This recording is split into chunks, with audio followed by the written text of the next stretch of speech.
Good morning germs, good morning Monday. Ayan, may project tayo ngayong umaga.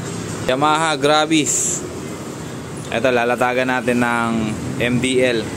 Actually, ano lang to, rewiring lang to ng MDL. Nakalas na natin yung old setup nya. Nakalas na natin yung dati nyang ilaw, yung wiring nya, natanggal na natin. Ito na sila. Ang complaint kasi ni sir, nasa loob masyado yung ilaw. So ngayon, ang ginawa niya, bumili siya ng stainless bracket. Ito.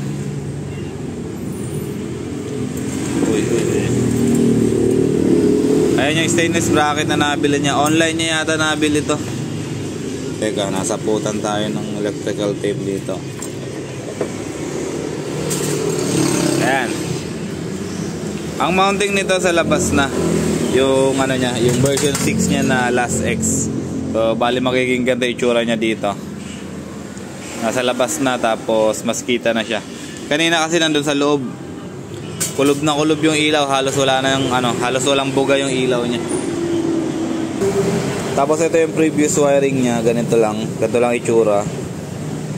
Ang gagawin natin ito, babaguhin natin, lalagyan natin ng flexible hose tsaka fuse box or yung kanyang fuse holder na independent para lang sa MDL, para meron tayong safety. Ground tsaka positive, direct na tayo dito sa battery para malakas yung power natin. Sa ngayon, babaklasin muna namin tong mukha nya. Ito, yung headlight assembly, para makapaglatag kami ng maayos nung kanyang wiring, para may tie din natin dito sa loob. Dito naman maluwag naman dito. Actually pwede tayo maglagay ng busina dito ngayon. Kaya lang, ayun, sabi ko nga kay sir, naubusan kami ng materyales. Wala na tayong relay, naubos na. Kaya postpone muna yung ibang wiring natin. Ang natitira sa atin ngayon, 2 piraso na lang, tamang-tama lang dun sa schedule natin ngayong umaga.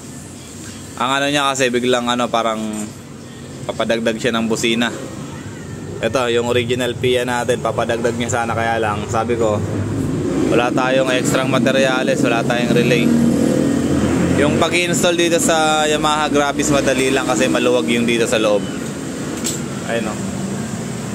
Kayang-kaya natin mag-install dyan sa loob. Tingnan nyo. Oh, ang luwag nyan. Balik tayo mamaya sa update natin pag nalatagan na natin ng wiring. Ito, papakilala ko nga pala sa inyo yung ano namin, bagong wiring boy. Ayan, shout out. Gagawin ko muna yung harness, tapos siya na lang maglalatag. Let's go. Germs, good afternoon. Balik tayo dito sa project natin, Gravis version 2. Update ko lang kayo dito sa nagaganap natin na wiring ng MDL tsaka horn. Ipapakita ko sa inyo yung ginagawa nating latag. Start muna tayo dito sa busina natin. Okay, ito, naikabit na natin yung PIA horn natin dito. Tapos yung isa natin nandito. Yung stock natin nandito. Yung original position ng stock, yan pa rin yun. Tapos ito, nilagyan natin ng bagong busina. Tapos kung mapapansin nyo, itong wire na to, ito yung papunta sa battery. Itong harness na to, pababa na yan dito. Ayan o, kita nyo, pababa na yan, pupunta yan dito. Ayan, yung makintab na yan, yung may ano na yan, nakikita nyo na yan.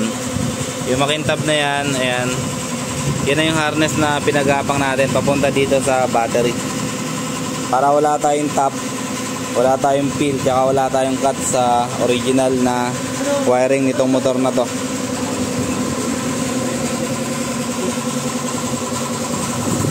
Mamaya ayusin natin yung relay nito kasi naka-ready na lahat eh. Naka-ready na yung switch natin, naka-ready na yung harness natin papunta dun sa battery. Naka-ready na rin yung mga busina natin. Ito yung mga wire ng busina natin. I-connect natin to sa selector mamaya. Ayun, kailangan pa pala natin ng selector, hindi pa natin na-prepare. Tapos yung loud horn natin na PIAA original, nandito na rin. So update ulit tayo mamaya kung ano yung magiging development natin dito sa motor na to. Inaayos lang natin, tinatidy lang natin. Diyan nga pala, eto kasalukuyan tayo naglalagay dito ng fuse holder. Eto, para sa horn tsaka para sa MDL. Ito yung nilalagay natin na fuse holder nya para safe yung wiring natin. Okay, balik tayo mamaya para matapos na natin to.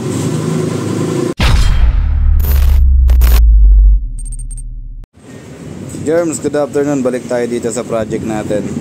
Update number 3. Ito okay na, na-connect na natin lahat nung dapat natin i-connect dito. Yung mga switch natin, selector switch tsaka tri-switch, na-connect na natin dito. Yung ballaster natin, tapos yung relay natin na tatlo. Isa, dalawa, tatlo. Itong isa para sa horn. Tapos itong dalawa yung para sa high and low natin. Tapos ayan, kung mapapansin nyo, ito yung pinapakita ko sa inyo kanina.